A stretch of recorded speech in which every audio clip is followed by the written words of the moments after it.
What's up sa inyo mga ka-alright? 2 cakes tayo for today's video na puro pink. At bago natin simulan ng ating video for today, syempre i-flex muna natin yung na-upload natin kahapon na fondant shoes na ang gamit natin dyan ay Whip It Fondant. Pero kung hindi mo pa napanood, i-scroll mo lang, kahapon ko lang in-upload yan. So fast forward tayo mga ka-alright, dito na tayo sa ating cake na coveran na natin ng color white at nag second tone tayo ng color pink. Sa cake drum natin ay size 12 at ang ating cake naman ay moist chocolate cake na bestseller natin ang size ay 8x5. At para naman sa ating filling, ang ginamit lang natin dyan ay mix and match ng Whip It frosting at ng mocha flavorade. So sabi ko nga 2 cakes ang ating gagawin at dito na tayo sa ating second cake, size 8x5 pa rin at from dark to light na pagka-pink ang shade. At habang nagpapakinis tayo ay big shout out muna sa ating 2 client for today's video. Napaka-smooth lang ng aming transaction mga ka-alright at nag-send lang ang ating mga client ng kanilang mga sample design at meron tayong ibinigay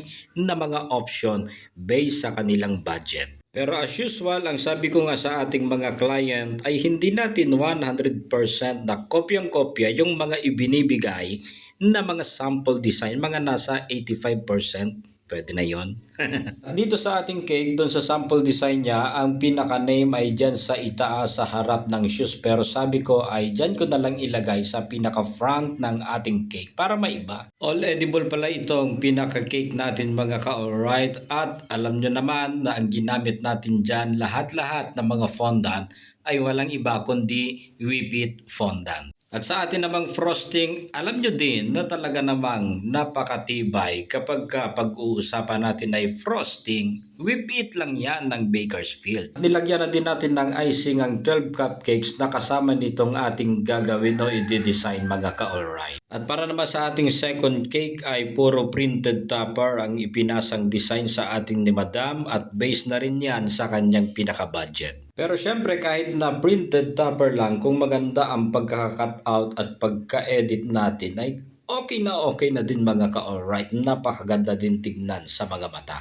At para naman sa karagdagan niyang design, naglagay tayo ng mga non-edible balls. Yes, hindi nakakain yan, for design only. And for the final touch ay naglagay tayo dyan ng mga edible drudges. Siyempre final kasi nagmamadali ako kaninang umaga. Andyan na sa labas si Madam.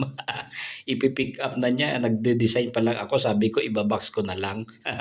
So ito na ang ating mga final look para sa ating 2 cakes sa christening. Happy christening Kiara Ayla Luis. At syempre happy christening naman kay Baby Bella sa iyong napaka-cute na shoes at napaka-cute din na cake. Syempre cute ako gumawa eh. And again, thank you so much Ma'am Katrina and Ma'am Mary Berry sa pag-order at pagtitiwala dito sa Odi Cakes. Alright na alright, but tayo dyan. So paano ba yan? Thank you for watching.